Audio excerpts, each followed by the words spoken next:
കൂട്ടുകാരെ, ഞാനിതായെത്തി. ഇത് കണ്ടോ, ഇത് നല്ല മുട്ടദോശയാണ്. രാവിലത്തെ എൻ്റെ ബ്രേക്ക്ഫാസ്റ്റാണ്. നല്ല ഒന്നാന്തരം ചൂടുണ്ട് ഇതിന് കേട്ടോ. എന്നിട്ടും കണ്ടോ, വായൊക്കെ പുള്ളിയിട്ട് വാരി വലിച്ചങ്ങ് കഴിക്കുക. എന്താണെന്നറിയോ, വയറ്റിൽ അത്രയ്ക്കും വിശപ്പ് കയറിക്കഴിഞ്ഞു.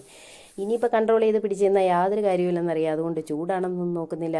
ഊതിയാണെങ്കിലും ഞാനങ്ങ് കഴിക്കുകയാണ്. മുട്ടദോശയാണ്. മുട്ടദോശ എന്ന് പറഞ്ഞാൽ ഒരു നാല് കാടമുട്ടയും അതിനകത്ത് വളരെ കുറച്ച് മുട്ടയുടെ വെള്ളക്കറിയും കൂടെ ചേർത്ത് ഞാൻ ഉണ്ടാക്കിയ മുട്ടദോശയാണ്. അതായിരുന്നു രാവിലത്തെ എൻ്റെ ബ്രേക്ക്ഫാസ്റ്റ്. അപ്പം ബ്രേക്ക്ഫാസ്റ്റ് കഴിയെല്ലാം കഴിഞ്ഞ് കഴിഞ്ഞപ്പോഴത്തേനും നല്ല ലിവർ വാങ്ങിക്കൊണ്ട് വന്നിട്ടുണ്ട്. അതായത് ചിക്കൻ്റെ ലിവർ വാങ്ങിക്കൊണ്ട് വെച്ചിട്ടുണ്ട്. അതിനെ ഒന്ന് വൃത്തിയാക്കിയില്ലെങ്കിൽ ശരിയാവില്ല.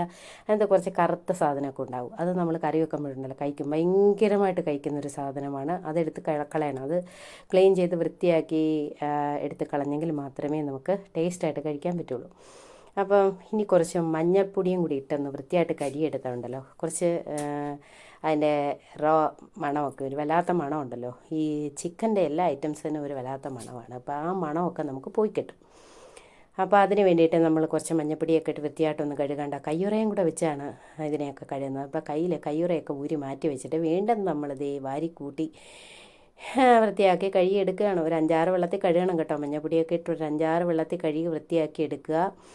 എന്നിട്ട് വേണം നമുക്ക് കറിയുടെ പരിപാടിയൊക്കെ തുടങ്ങാൻ. അപ്പം ഇപ്പം ഇത് പൊരി വെള്ളമായി, കാരണം നല്ല നല്ല മഞ്ഞ കളറായി. കാരണം ചോരയുടെ കളറും മഞ്ഞ കളറും എല്ലാം കൂടെ ആയി ഇപ്പം തനി മഞ്ഞ കളറായി. ഇനി ഒരു 3-4 വെള്ളത്തിൽ അങ്ങോട്ട് കഴുകി വൃത്തിയാക്കി എടുക്കുക. അതിനുശേഷം അതിനെ നമുക്ക് വെള്ളമൊക്കെ തോരാൻ വേണ്ടിയിട്ട് നല്ല ഒരു അരിപ്പയിലേക്ക് കോരി വാരി അങ്ങോട്ട് വെച്ചേക്കാം. അത് കുറച്ച് നേരം അവിടെ ഇരിക്കട്ടെ. അപ്പോഴത്തേനും അതിനകത്ത് വെള്ളമൊക്കെ തോന്നിരിക്കും. നമുക്കതിനെ ഒന്ന് റോസ്റ്റ് ചെയ്തെടുക്കാനുള്ളതാണ്. അപ്പം അതോടുകൂടി പ്രൊസീജിയർ തീരുന്നില്ലല്ലോ. വളരെയധികം പ്രൊസീജിയറുകൾ പിന്നെ മുന്നോട്ട് കിടക്കുകയാണ്. സവാള അരിയണം, പഴുത്ത തക്കാളി അരിയണം, ഇഞ്ചി വെളുത്തുള്ളി പേസ്റ്റ് വേണം.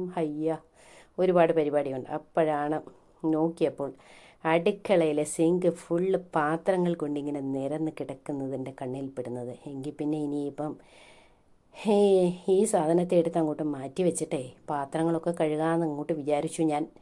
കാരണം പാത്രം കഴുകിയില്ലെങ്കിൽ എനിക്ക് തന്നെ പണി. അടുക്കള മുഴുവൻ വൃത്തികേടായി കിടക്കും. പിന്നെ എനിക്ക് സമാധാനമായിട്ട് നിന്ന് ഒരു കാര്യവും ചെയ്യാൻ പറ്റില്ല. അപ്പോൾ പാത്രങ്ങളിങ്ങനെ വൃത്തികേടായി കിടക്കുന്ന കാണാൻ ബാഹപ്പാട് ഇറിറ്റേറ്റഡ് ആവും. എങ്കിൽ പിന്നെ ഈ പാത്രമൊക്കെ അങ്ങോട്ട് കുറച്ച് കഴുകി മാറ്റി വെച്ചിട്ട് അടുത്ത പരിപാടി തുടങ്ങാമെന്ന് വിചാരിച്ചു. പാത്രം കഴുകാൻ തുടങ്ങി. അങ്ങനെ ഞാനിങ്ങനെ ചടപടപടപടേന്ന് പാത്രം കഴുകിക്കൊണ്ടിരിക്കുകയാണ്. കുറച്ചേറെ പാത്രമുണ്ട്. അത് കഴുകി വൃത്തിയാക്കിയില്ലെങ്കിൽ ഒരു സുഖം ഉണ്ടാവില്ല. കാരണം പ്രത്യേകിച്ച് നമ്മുടെ അടുക്കളയിൽ ഈ പാത്രങ്ങളിങ്ങനെ സിങ്കിൽ വാരി കൂടി കിടന്നൊരു വല്ലാത്ത ഇറിറ്റേഷൻ നമുക്ക് ഫീൽ ചെയ്യും. അപ്പോൾ അതുകൊണ്ട് നമ്മൾ പാത്രങ്ങളൊക്കെ ഒന്ന് കഴുകിക്കൊണ്ടിരിക്കുകയാണ്. പാത്രമൊക്കെ കഴുകി കുറച്ച് മാറ്റി വെച്ച് കഴിയുമ്പോൾ കുറച്ചേറെ അടുക്കള വൃത്തിയാവും. പിന്നെ നമുക്ക് ബാക്കി സവാളയൊക്കെ അങ്ങോട്ട് എടുക്കണം, പഴുത്ത തക്കാളി എടുക്കണം, അരിയണം, വൃത്തിയാക്കണം. പിന്നെ അതിൻ്റെ ഇടയ്ക്ക് നമുക്ക് നമ്മുടെ ബ്രസ്റ്റ് ഉണ്ട് ഇത് ശരിയാക്കാനായിട്ട്. അപ്പോൾ ബ്രസ്റ്റിന് നമ്മൾ അരപ്പൊക്കെ ചേർത്ത് സവാളയൊക്കെ ചേർത്ത് പഴുത്ത തക്കാളിയൊക്കെ ചേർത്തൊക്കെ അവിടെ ശരിയൊക്കെ വേവിക്കാൻ വെച്ചിട്ടുണ്ടായിരുന്നു. ആ സാധനത്തെ മുഴുവൻ നമ്മൾ ഒരു പാത്രത്തിലേക്ക് അങ്ങോട്ട് കമഴ്ത്തുകയാണ്. എന്തിനാണെന്നറിയാവോ?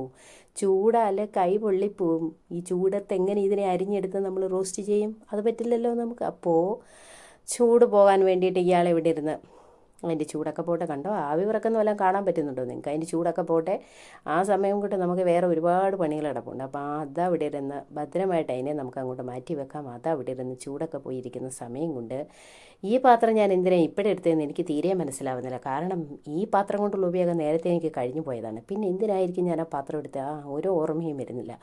എന്തായാലും ശരി, ഞാൻ എൻ്റെ അപ്പൂനെ കഞ്ഞി വേവിക്കാൻ വെച്ചിട്ടുണ്ടായിരുന്നു. എൻ്റെ അപ്പുക്കുട്ടൻ ആഹപ്പാടെ കഴിക്കുന്ന, എൻ്റെ പൊന്നുമോൻ കഴിക്കുന്ന സാധനമാണ് കഞ്ഞി. കണ്ടോ, നല്ല കുത്തരിയും ചെറുപയറും നല്ല നെയ്യും ഉപ്പും ഒക്കെ ഇട്ട് വേവിച്ച് വെച്ചിരിക്കുന്ന സാധനമാണ്. കണ്ടോ, ഇതിപ്പോൾ കഞ്ഞിയാണോ ചോറാണോ എന്ന് നിങ്ങൾക്ക് സംശയം തോന്നുമല്ലേ? കഞ്ഞിയാണെന്ന് പറഞ്ഞൊക്കെ എൻ്റെ അപ്പൂരങ്ങ് കൊടുക്കും.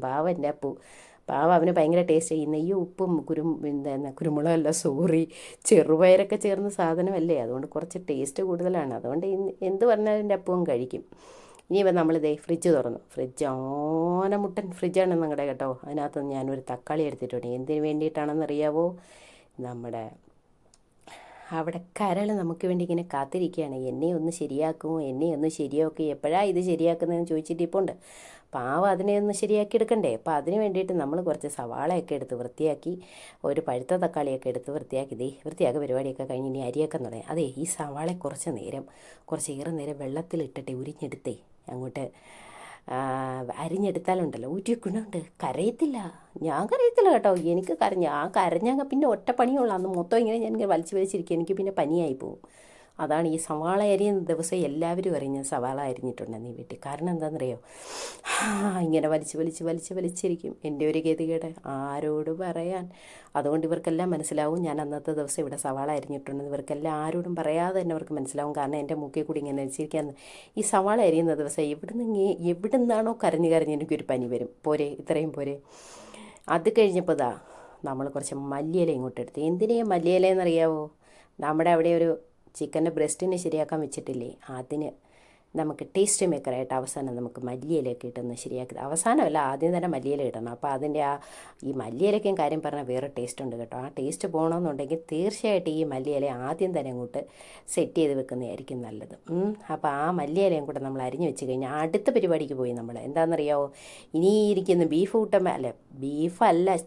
ബീഫല്ലെന്നേ. നാക്ക് പിടിച്ച് പോട്ട് വിട്ടുകളാ. ബീഫല്ല, നമ്മുടെ ചിക്കൻ്റെ ബ്രസ്റ്റ്. ആ സാധനത്തെ നമ്മൾ അരിഞ്ഞ് കുറ എന്നൊക്കെ പറഞ്ഞ് അരിഞ്ഞ് വെക്കുകയാണ്. ഈ അരിഞ്ഞ സാധനത്തിന് വേണം നമുക്കത് തോരനാണോ റോസ്റ്റാണോ ഏത് രീതിയിലാക്കി എടുക്കണമെന്ന് നമുക്ക് ആലോചിക്കാൻ. എന്തായാലും ശരി, അതിനെ അരിഞ്ഞുകൊണ്ടേ ഇരിക്കുകയാണ്. അരിഞ്ഞിരുന്നപ്പോൾ എനിക്കും ഉള്ളിൽ ഒരാഗ്രഹം തോന്നി. എന്താണെന്നറിയോ, നിങ്ങൾക്ക് മനസ്സിലായോ എൻ്റെ ഉള്ളിൽ വീണ ആഗ്രഹം എന്താണെന്ന്? ഈ സാധനം വേവിക്കാൻ വെച്ചതല്ലേ ഉള്ളൂ, അല്ലാതെ ഇതിന് ഉപ്പുണ്ടോ പുളിയുണ്ടോ എന്തെങ്കിലും സാധനം ഉണ്ടോ എന്ന് ഇതുവരെ നോക്കിയില്ലല്ലോ. അപ്പോൾ എനിക്ക് തോന്നി കുറച്ചേറെ അരിഞ്ഞു കഴിഞ്ഞപ്പോൾ ഒരെണ്ണം തിന്നാലോ എന്നൊരാഗ്രഹം ഉള്ളിൽ തോന്നി. പിന്നെ ആഗ്രഹങ്ങളൊക്കെ തോന്നിക്കഴിഞ്ഞാൽ നമ്മൾ വെച്ച് ഉറപ്പിക്കുന്ന പരിപാടിയിൽ അപ്പം അങ്ങ് കഴിച്ചു. കണ്ടോ സൂപ്പർ ടേസ്റ്റ് എന്ന് പറഞ്ഞാൽ ഉണ്ടോ? ഇതാണ് ഞാൻ. ഈ അടുക്കളയിൽ നിന്നാലൊരു കുഴപ്പമുണ്ട്. എന്താണെന്നറിയോ, വല്ലതൊക്കെ ഇടയ്ക്കിടയ്ക്ക് ഇങ്ങനെ തിന്നിരുന്നില്ലെങ്കിൽ ഒരു സമാധാനക്കേട്. അപ്പം നമ്മളിതേ ബ്രസ്റ്റിനെ അടുപ്പിലോട്ടാക്കാനുള്ള പരിപാടി തുടങ്ങി. ഇന്നലെ കാർത്തിക കടയിൽ പോയപ്പോൾ വെളിച്ചെണ്ണ മേടിച്ചുകൊണ്ട്, എനിക്ക് ഈ വെളിച്ചെണ്ണ ഇല്ലെങ്കിൽ സത്യം പറയണ്ടല്ലോ ഒരു സമാധാനക്കിടയിൽ വെളിച്ചെണ്ണ ഇല്ല എന്നുണ്ടെങ്കിൽ. ഇവിടെ എല്ലാവരും പറയും സൺഫ്ലവർ ഓയിലൊക്കെ എല്ലാ സാധനമൊക്കെ ചെയ്താൽ മതി. പക്ഷേ എനിക്കെന്തായാലും വെളിച്ചെണ്ണ ഇല്ലെങ്കിൽ അഹപ്പാടെ ഒരു സമാധാനക്കേടായതുകൊണ്ട് ഇന്നലെ പോയപ്പോൾ ഞാൻ ഇതിനു വേണ്ടി തന്നെ നമ്മുടെ ഇന്ത്യൻ കടയായ കാർത്തികയിൽ പോയി കുറച്ച് വെളിച്ചെണ്ണ വാങ്ങിക്കൊണ്ട് വെച്ചു. ആ വെളിച്ചെണ്ണയ്ക്കകത്ത് നമ്മുടെ സവാള, വളരെ കുറച്ച് എണ്ണയേ ഉള്ളൂ, ഒരുപാട് എണ്ണ ഉണ്ടെന്ന് വിചാരിക്കില്ല. സവാളയെ നമ്മൾ അങ്ങോട്ട് വഴറ്റി എടുക്കുകയാണ്. ഇനി ഈ വഴറ്റി എടുത്ത സാധനത്തിനകത്ത് കുറച്ച് പഴുത്ത തക്കാളി, ഉപ്പും പിന്നെ മുളക് പൊടിയും മല്ലിപ്പൊടിയും മഞ്ഞൾപ്പൊടിയും ഉലുവാപ്പൊടിയും കായപ്പൊടിയും. കായപ്പൊടി ഇടരുത്, ഇറച്ചിയുടെ ടേസ്റ്റ് പോലെ മാറിപ്പോവും. ഞാൻ പറഞ്ഞത് പോലെ ആരും കായപ്പൊടി ഇടരുതേ. നല്ല മസാലപ്പൊടിയൊക്കെ ഇട്ട് ഇതിനെ അങ്ങോട്ട് ഇളക്കി വൃത്തിയാക്കി നമ്മൾ സെറ്റാക്കി എടുക്കും. ഏകദേശം സെറ്റ് പരിപാടിയായി. നമ്മൾ സെറ്റാക്കി എടുത്ത് അതിൻ്റെ ഇടയ്ക്ക് എനിക്കൊരു കുക്കീസ് കിട്ടി. എങ്ങനെയാണ് ഈ കുക്കീസ് കിട്ടിയെന്നറിയോ? എൻ്റെ പപ്പു അവിടെ ഇരുന്ന് വിളിക്കുന്നുണ്ട്, എനിക്ക് കുക്കീസ് വേണം, ഐ വാണ്ട് കുക്കീസ് എന്ന് വിളിച്ചുകൊണ്ടിരുന്നു. അങ്ങനെ പപ്പൂസിന് കുക്കീസ് കൊണ്ട് കൊടുത്തിട്ട് ആ കുക്കീസിനത് ഞാനൊരു കുക്കീസ് അടിച്ച് മാറ്റി ഞാനൊരു കുക്കീസ് തിന്നു. എങ്ങനെയുണ്ട് എൻ്റെ ഐഡിയ? കൊള്ളാമല്ലേ? ഇതാണ് എൻ്റെ പപ്പുവിന് പകുതി കൊടുക്കുക, പകുതി ഞാൻ തിന്നുക. പിന്നെ എങ്ങനെയാണ് എനിക്ക് വണ്ണം വെക്കാതിരിക്കുന്നത്? എന്നിട്ട് എല്ലായിടത്തും ഞാൻ പറയും എനിക്ക് ഭയങ്കര ഡയറ്റാണെന്നേ. നിങ്ങൾ വിചാരിക്കുന്ന പോലൊന്നുമല്ല ഞാൻ ഭയങ്കര ഡയറ്റാണെന്നൊക്കെ പറയുക. അവിടെ ഇതൊക്കെ കിട്ടിക്കഴിഞ്ഞാൽ പകുതി അപ്പൂനും എടുക്കും, പകുതി ഞാനും കഴിക്കും.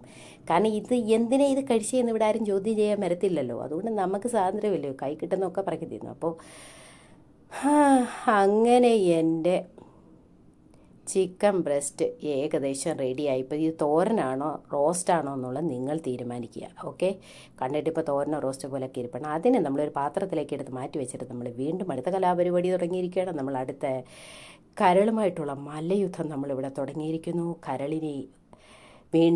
കരളിനെ റോസ്റ്റ് ചെയ്യാനുള്ള പരിപാടിയുടെ ഭാഗമായിട്ട് നമ്മളിതാ സവാള എടുത്ത് റോസ്റ്റ് ചെയ്തുകൊണ്ടേയിരിക്കുന്നു, ഇളക്കി കൊടുത്തുകൊണ്ടേയിരിക്കുന്നു. അതിന് നമ്മൾ യൂസ് ചെയ്ത് വെളിച്ചെണ്ണയാണ് കേട്ടോ. അതുകൊണ്ട് തന്നെ നല്ല മണമാണ്. അപ്പോൾ അതിൻ്റെ ഇടയ്ക്ക് എനിക്കൊരു മുറുക്ക് കിട്ടി. ആരുടെ മുറുക്കാണെന്ന് ചോദിക്കല്, അതും എൻ്റെ പപ്പുവിൻ്റെ മുറുക്കിനെ. ഇപ്പം നിങ്ങൾക്ക് മനസ്സിലായ ഒരു കാര്യമുണ്ടല്ലോ, എൻ്റെ അപ്പുന് എന്ത് കൊടുത്താലും അതിൻ്റെ ഒരു പങ്ക് ഞാനും കഴിക്കും. പപ്പു എന്ത് കഴിക്കുന്നു അതിൻ്റെ ഒരു പങ്ക് ഞാനും കഴിക്കും. കാരണം നമ്മൾ കഴിച്ചില്ലെങ്കിൽ വേണമെങ്കിൽ കന്നത്തൊരടിയും കൂടെ തന്നിട്ട് അവൻ പറയും കഴിച്ചോളാൻ പറയും. നമുക്കൂടെ തരും, കഴിച്ചോളാൻ പറയും. കഴിച്ചില്ലെങ്കിൽ വേണമെങ്കിൽ കന്നത്ത് നല്ല ഭംഗിയായിട്ട് അടിയും കൂടെ തരും. ഒരുപാട് തവണ അടി കിട്ടിയിട്ടുണ്ട് കേട്ടോ. ബിസ്ക്കറ്റ് വായിക്കൊണ്ട് വെച്ചിട്ട് തിന്നാത്തതിനേക്ക് ഒരുപാട് തവണ എൻ്റെ അപ്പൂൻ്റെ കയ്യിൽ നിന്ന് അടി കിട്ടിയിട്ടുണ്ട്. അങ്ങനെ ഞാൻ നോക്കിയപ്പോൾ കിടക്കണു അടുത്ത ബാച്ച് പാത്രം മൊത്തം ഒഴുക്കായി. വീണ്ടും പാത്രം കഴുകാൻ പോയപ്പോൾ ഉണ്ട് വരുന്നു സാറിൻ്റെ വിളി, എനിക്ക് ചായ അവൽ.